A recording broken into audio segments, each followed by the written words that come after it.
Welcome back, guys. We are here, VSG in the lead, 1-0 in the losers match to decide who's going to go up against GuGer and have a chance to make it into LCK, and who's going to drop back down to challengers.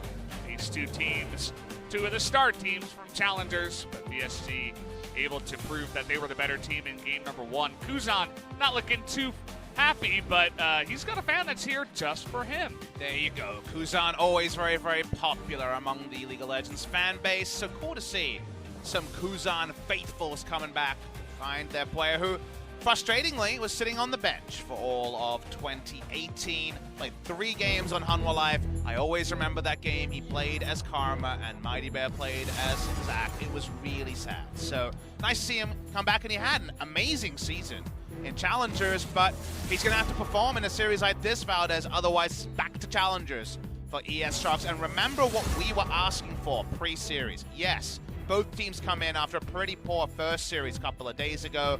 Show us a performance that can get us excited about actually pushing GuGer in the final series of the promotion series. That's played on Sunday. You want to find some really convincing victories. VSG, look, they took the scaling approach. We weren't sure about the draft, but eventually got there. Let's see if they can play the aggressor role in game number 2. Well, it'd be interesting to see what kind of comps they go for in the first place, as ES is going to be on blue once again, as VSG did select red for game number 2. So, does make things kind of interesting. We do have our first change, actually, in the pick ban. The Morgana is going to be banned instead of the Aurelia that was banned in game 1. But no changes in rosters. VSG won game number 1. They will make no changes. ES Sharks only have 5 players, so nothing doing on their side either. First pick Galio, and I want to also talk about a little change in that in game number 1, ES Sharks have side selection 1, 3, and 5. I assume there was a coin toss, I'm not clear, but 1, 3, and 5. They chose blue.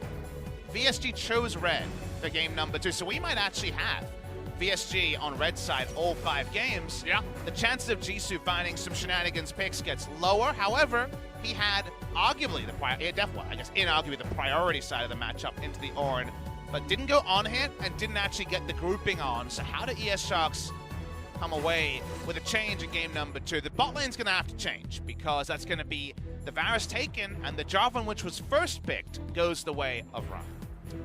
Yeah, VSG already taking 2 picks that the ES Sharks used in game number 1, so it'll be interesting to see if VSG, with a part of the ES Sharks composition, can also beat them once again.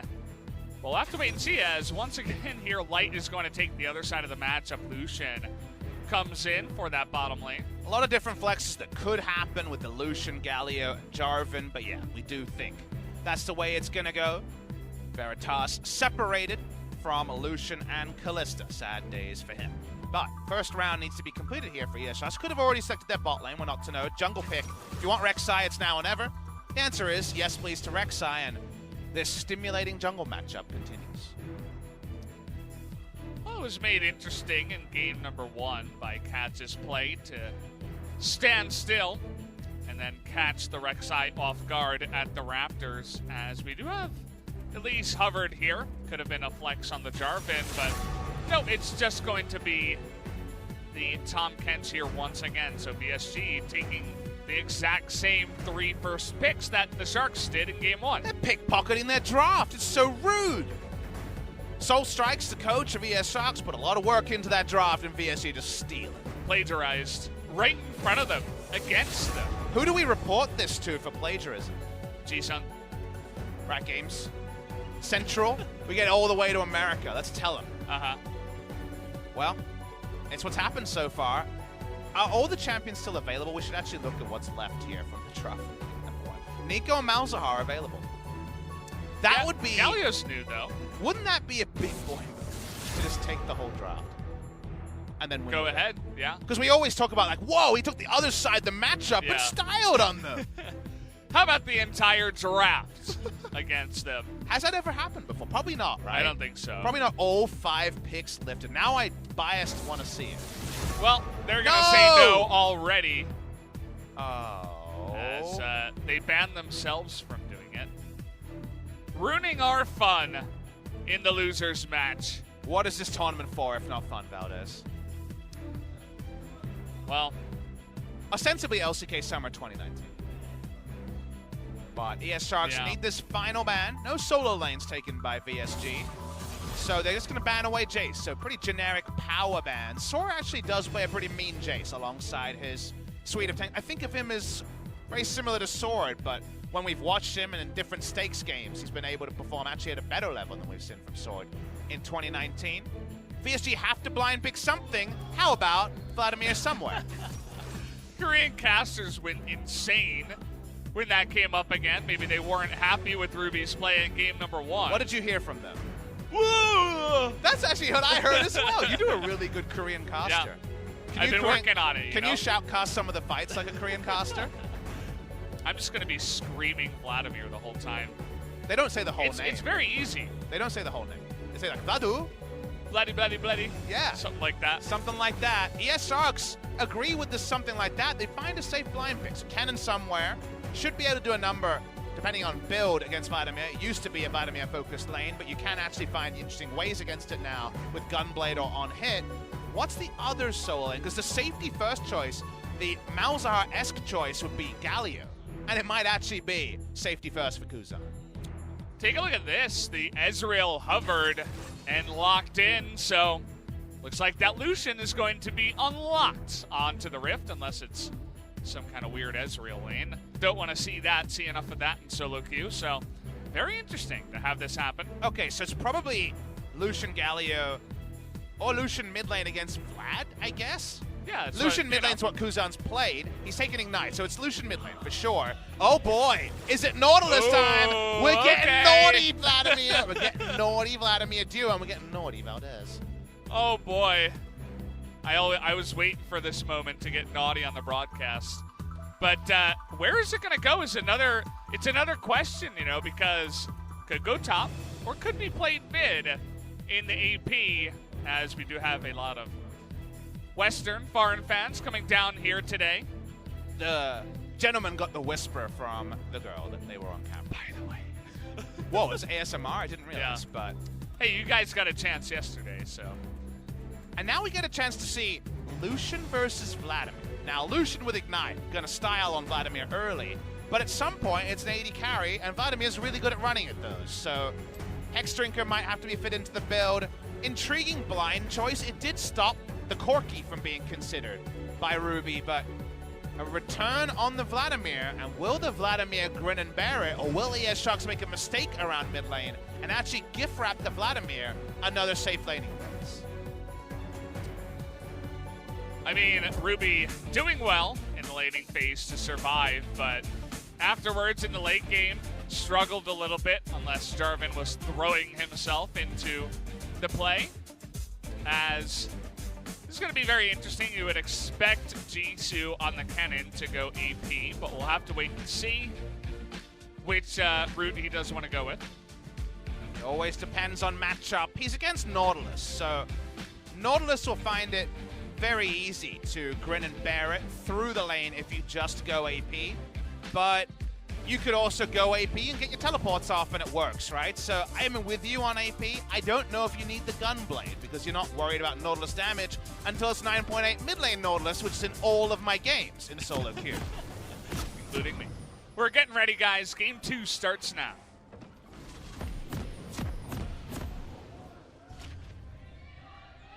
Oh, that was better. We got some more people flooding into the scenes. All right, I did the Not quick as maths empty. before. How many people are here about us? I'd say like 80 is my guess. No, it's more I'm than that. I'm famously It's good like at, I think it's like 130. 130. Yeah, I mean, there's people Are you all including around. staff and pro No. players? Jisu just took a boatload of damage from SoaR. Yeah, but he got 10 gold. That's true. Oh, Who's the SoaR. winner now? SoaR, interrupt it. Oh, man. Oh, more gold? All right. Okay. Excitement. But to be fair, Action. do consider that Jisu started Cull, and it's Nautilus, so he doesn't actually need to return to base. Like, you know, there's those players who get poked by one Ezreal Q at 1:20 and still teleport back and miss minions to be full health. Yeah. I think Jisu's going to be all right. He looks just fine. As he has played 4 games in Challengers Plus promotion of the Cannon, 3-1 so far. You notice what you were mentioning before, Kuzan, not his first rodeo on the mid Lucian, 2-1. Probably the most mid Lucian of any player this year. Obviously, it's not a pro region because Challengers career is, you know, second tier region, but it still is, you know, a lot of the Lucian, and we cannot question Kuzan's performance this year. The way it works in Challengers is that you get MVPs based on series MVP, so you must win the series to get any MVP votes. He was player of the series 6 times. That's a lot for a league where you only play 16 games, so very well played to him. Kuzan, wow, this damage from SoaR is, you know, if you get into melee range of Nautilus, it actually does hurt a lot.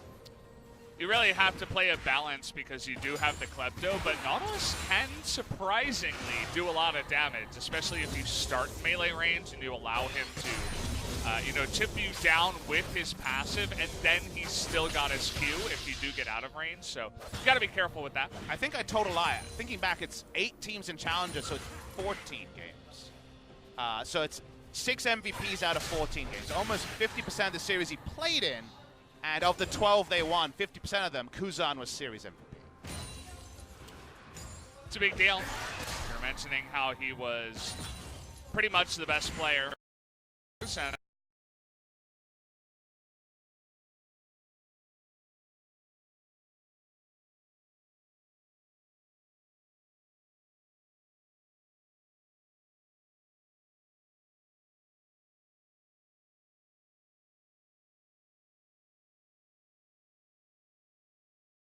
invading, this is the time to get some leads, but they can't afford to botch it post level 6 like they did in game number 1.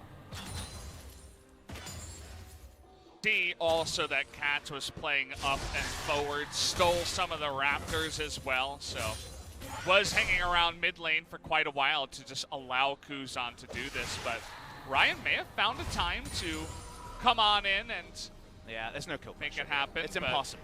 There's yeah. no way. I mean, it is Lucian with Flash as well, so. It's Lucian with Flash and E and no Ignite on these people. It's impossible still. It could not happen. It's like a solo queue nightmare. You know that Vlad in solo queue would be blaming Jarvan so much when it's not his fault. As Light taking a lot of damage here. The arrow comes through, and Veritas really flexing down on the bottom side. This Varus Tom Cans looks better than the last one in terms of the lane trades. In terms of the damage dealt, I like to see some lane busting. Now, it's not shown in the CS, and it's teleport, Ezreal versus teleport Varus, so sometimes you actually sacrifice health bars just to shove waves because of the TP and back timing, so we're not going to read too much into it, but you can only talk about what's on screen. That looks like it was pretty convincing. I believe Ryan got the information there on catch. Yeah. Double ping comes through, and so both the junglers know exactly where they are. There's a ward up on the top side. That means that Lucian is going to be ultra safe. Jisu also has a ward in the river, plus that extra one deep, so no chance that he's going to be ganked, and the pressure continues for that side as Kuzan has move up. Happy days for Kuzan. That was the first blue. That's the reason why it was shown by the observers. You can tell because the timer reads 5 minutes, so no respawning of major buffs just yet. Used to be a Rek'Sai strategy, right? We all remember those days where the meta for junglers was pick someone who has no mana in order to hand over a blue. That was the worst ever time for junglers. Felt good for us mid laners, though. Just get all the blues. As someone who plays both lanes, do you feel conflicted now, or do you just remember the happy days of being a mid laner with blue? You know, that time has passed now, right?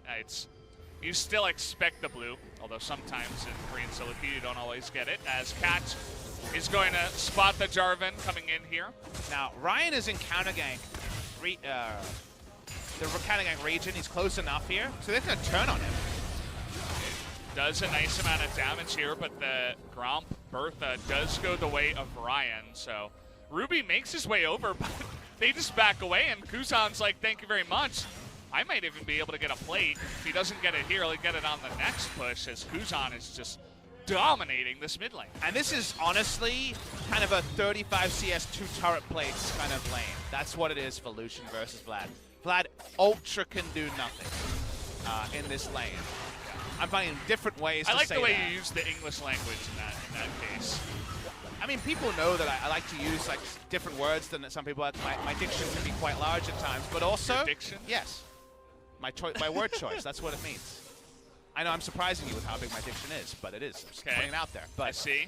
All I'm trying to say is sometimes it's fun for emphasis to just use simpler words in creative ways that actually break the English language, so that people come away being like, all right, I will not lock in Vladimir against Lucian. I won't do it. That's what I want people to learn. Don't do it. It sucks. It really, really sucks. Yeah.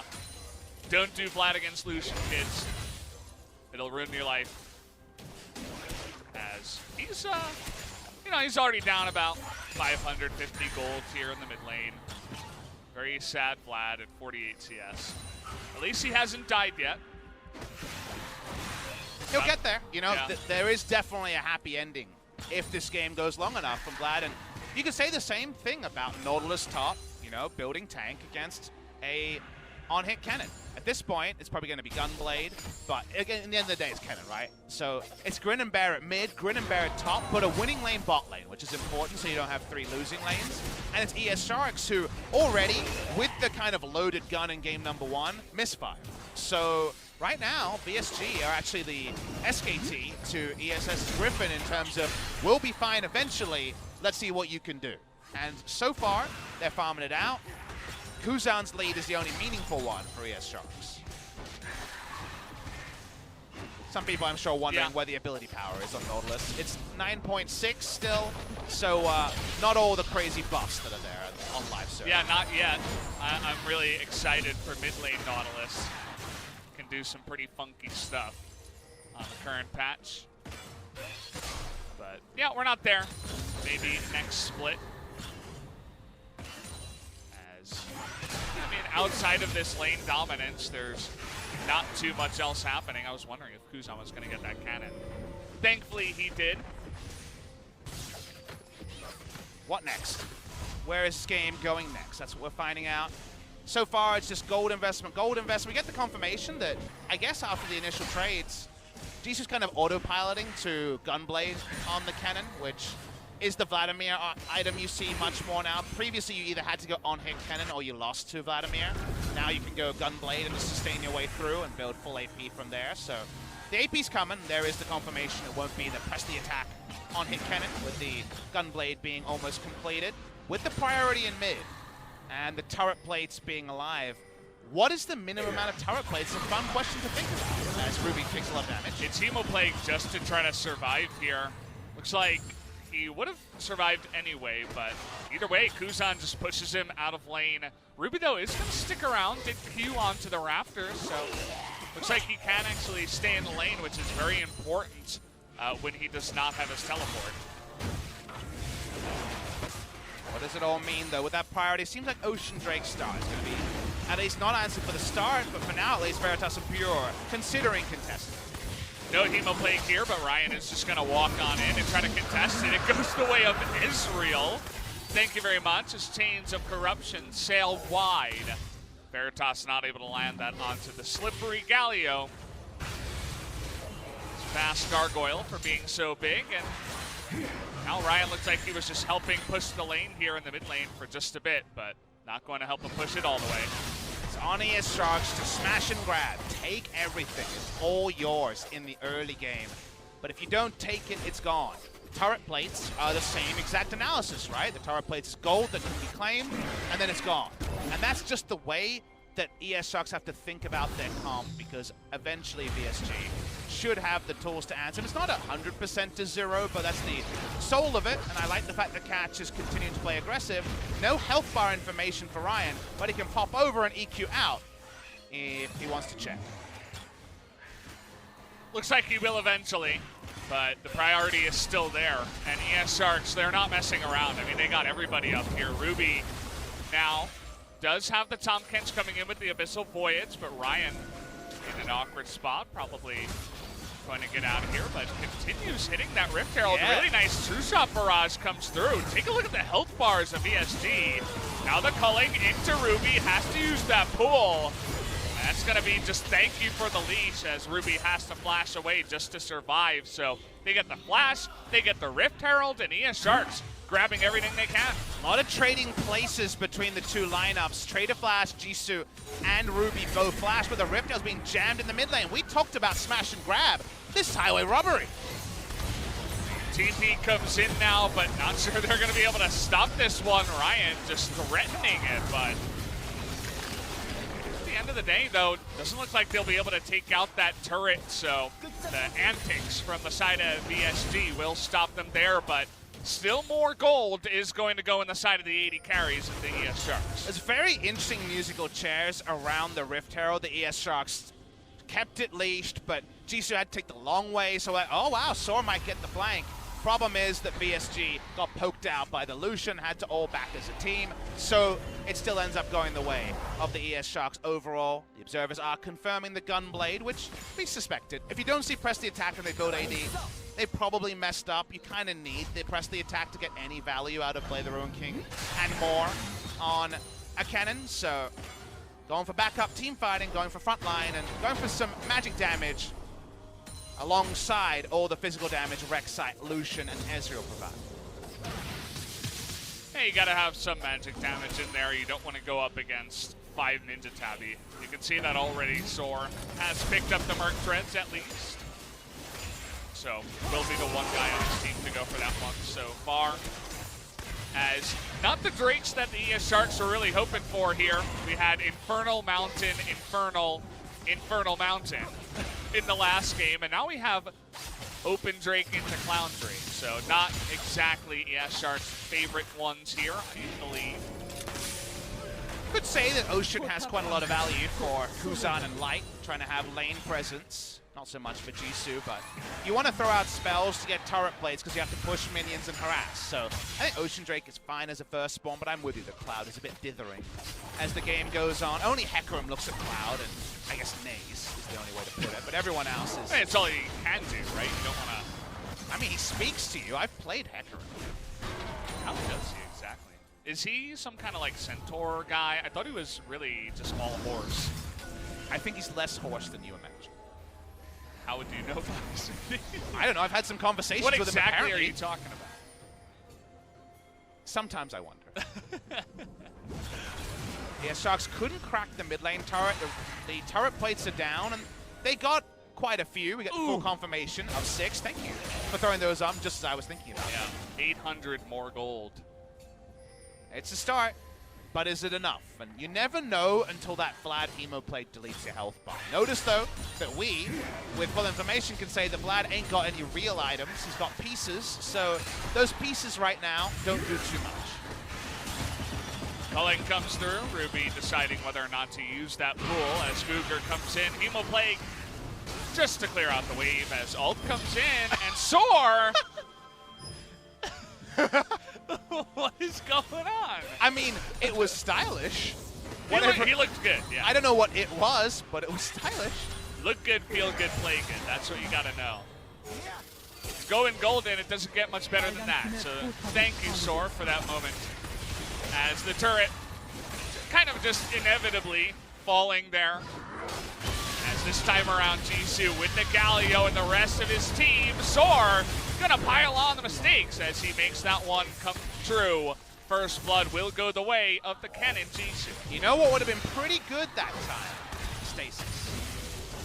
You know, even in that situation, he just stasises and dies, but probably could have delayed at least. Would have been better than the first one, that's for sure.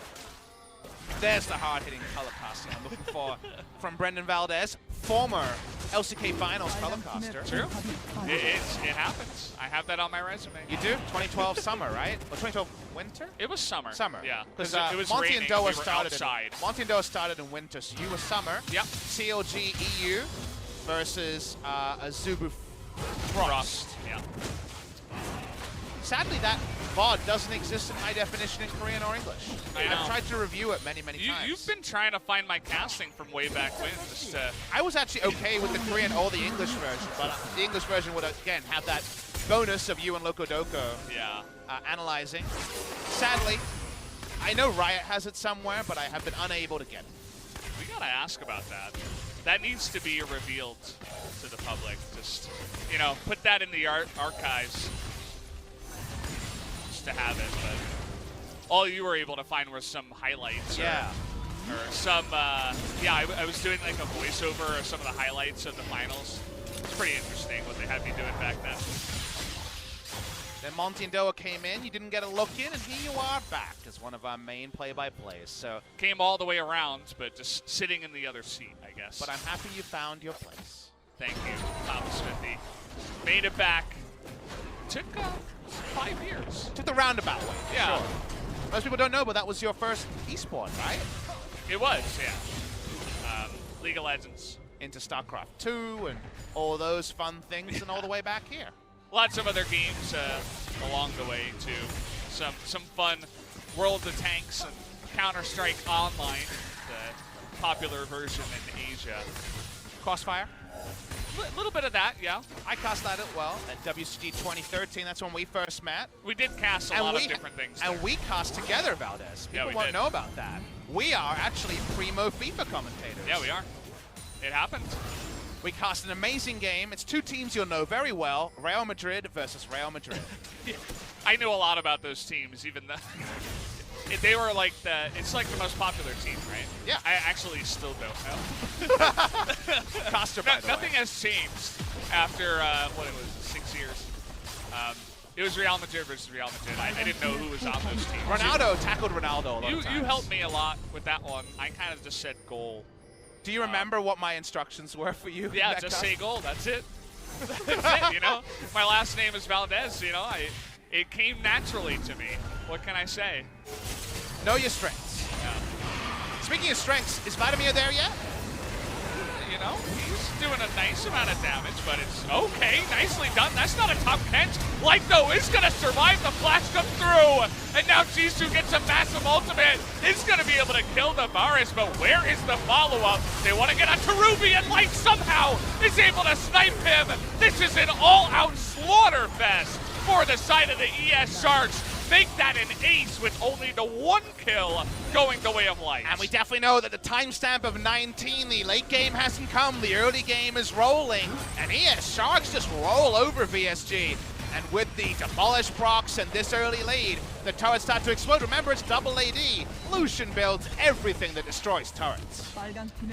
That's going to be already the mid-tier 2 falling at 19 minutes into this one, and you can see what they were thinking. They wanted to catch the Ezreal, but he's a slippery boy. And the question we raised as we transitioned away from FIFA was, is Vladimir there yet? And very quickly, you can see the answer is no. Ruby knows it. He starts to kite back after the Hemoplay goes down, and yet, everyone from VSG says, oh wait, we have a teamfight comp, let's teamfight. But unfortunately, they took the wrong inkling from the Hemoplay. It should have been understood that it was a defensive one, and then everyone just comes up to offer themselves over the ES Sharks, and now this gold lead, it's out of order. 이미 이겼어. 폭레 뭐야? 어디 갔어 우리 스노? 2레벨 폭레 맞았어. 2레벨 공 맞았어. 이랬고. I think I know the gist of this. So the Nautilus ultimate, he's like, what this? After all that, the Nautilus ultimate hits me? After he even got the kill on the Vladimir, he was, you know, a lot of stuff I didn't have to translate. It's a lot of and coming through. That was nice and animated. I enjoyed that. Yeah.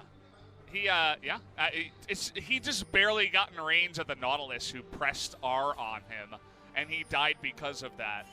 Feels bad, man. I must admit, I'm biased to any players who respond with anything more than nice. Because normally it's just like a long pause, nice. Yeah, you know what they say, be unique, and then when everybody's saying Naisu, you gotta be different, but we're saying Jisu, and he's dead. Or is he? Okay, never mind, hold that thought. He's gonna die in the end, but he gets the kill anyway as Light. It's now darkness. Not sure what that one was. He just TP'd into 3 people, Papa. Your play-by-play going to such a fun spot there, and yes, all the extra teleports are summoned, everyone presses theirs, and in this case, VSG trade up in a big way.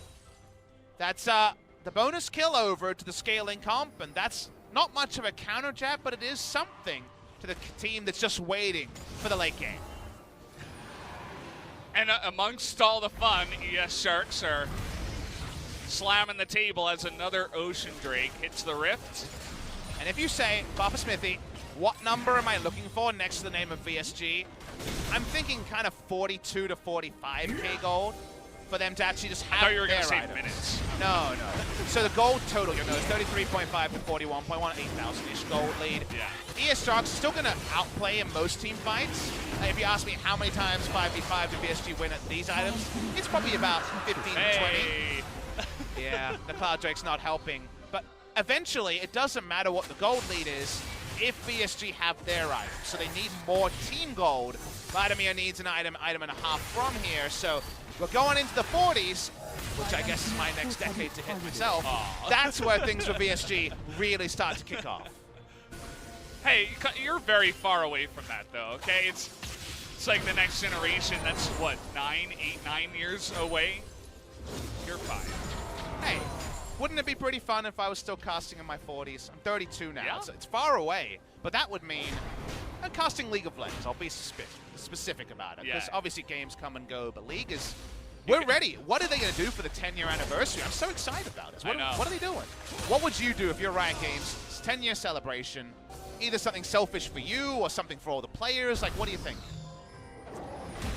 I'm kind of a sucker for content. I would love like a giant package of like 5 to 10 champions. I know 10 is a lot, but maybe 5 or so champions. Maybe like a new mode announced, something like that. That would just be my selfish one. But obviously the events, you know, getting everybody together, that kind of thing is also fun. A lot of people are going to say free RP, blah, blah, blah. But in that same spirit of you and I, my greedy thing that I really want is I loved the Rise video and how many Easter eggs there were on the history of esports, you know, through all the victories and it being revealed as ambition. A 10-year retrospective, like 5 to 6 minute video with even more of that content, like that presses all the buttons in my brain that like get all the neurons to fire that make me excited. So that's what I'd be looking for, like one of those really rewarding videos. Because I've watched so much of the last 10 years that I think I'd be able to catch most of the references. I mean, people are already talking on Twitter about, you know, some of the highlight moments throughout the years. And I think highlighting all of that in one big video is pretty much necessary. You know, I don't think you're stretching the boundaries with that ask. I think we'll absolutely get kind of a, you know, look in the past of League of Legends throughout the years. For full disclosure, guys, we are not Riot Cast, just not directly employed by Riot Games. We do have freelance contracts with them, so we literally get told nothing about any of these things. So there's no Easter eggs here. And We're just as much in the dark as you guys. It is actually Good Friday, so Easter eggs at there you reference. go. Here's the Wombo engage attempt, but they're thinking about it.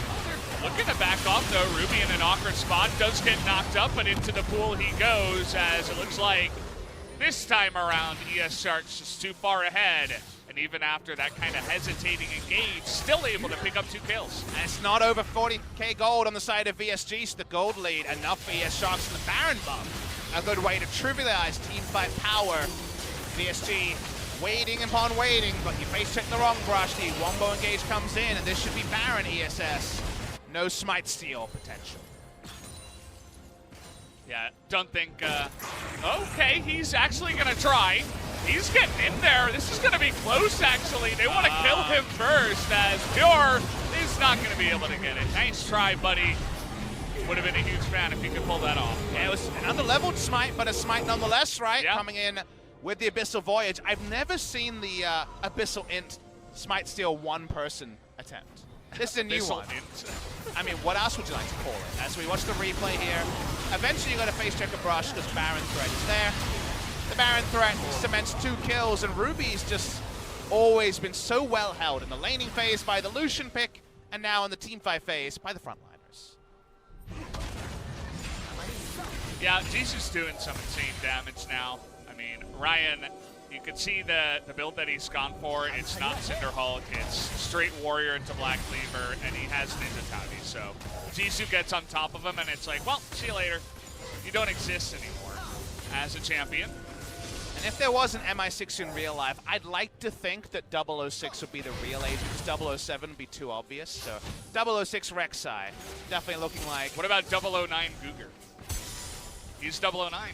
That sounds like a comedy movie's spy leader, sadly.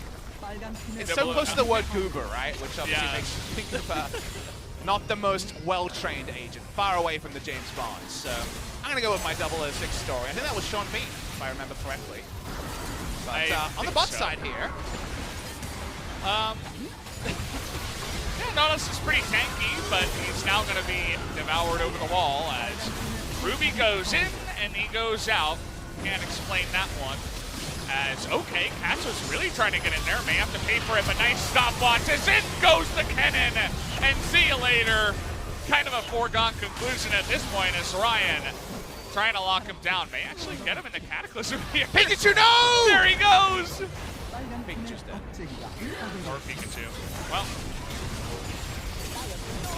They should be liked able to him win the anyway. game here. The death timers are decently long. Yeah. Veritas trying his best. Oh no! Respawns. Minion wave. Okay, minion wave's here. Where are the respawns at? Still 20 seconds. Not and they like got it. this, Galio. Okay, there you go. 15-5 ES Sharks. Very easily going to be able to shut down VSG in game number 1. Priority in the mid lane, and on to Kuzan means wins for ES Sharks. Game number 1 scaling. Mistakes from ES Sharks. Scaling comes in. VSG wins. Game number 2. Same side selection. VSG tries the scaling. Kuzan jumps on the Lucian with Ignite. And they were able to blow open this game. Some mistakes from the enemy, a bit of foolhardiness, but I like the fact that our pre-match analysis of how close this could be is kind of realized there isn't that much between ES and VSG. And I think if you try to wait out ES Sharks every time, the turret plays the early game meta, I think ES Sharks wins more often than they lose. Certainly does feel that way, even after watching the first couple of matches between these two teams here in the losers match. Very, very confident and smiley on the side of the Sharks. You see Light very happy with his performance in game number 2 here. And not so much on the side of VSG, as it's back to nail biting and being not as happy. Ryan not able to have as big of an impact here in game 2. Now, we didn't see too many people packing up their keyboards. So let's see what that means, because VSG almost always swap out like 3 to 5. So Yeah. we'll get the confirmation when we come back from the break. Kennen did some real damage. So even though Pikachu died, it's still a happy ending. They won in the end. Yeah. I mean, Pikachu's dead, so that's kind of sad, but that's what happened.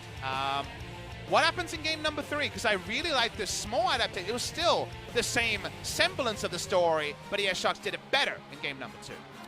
Looking good after that one game, so we'll have to wait and see. It now is a best of 3 between these two teams, so who's going to take the lead in game 3? We'll find out after the break.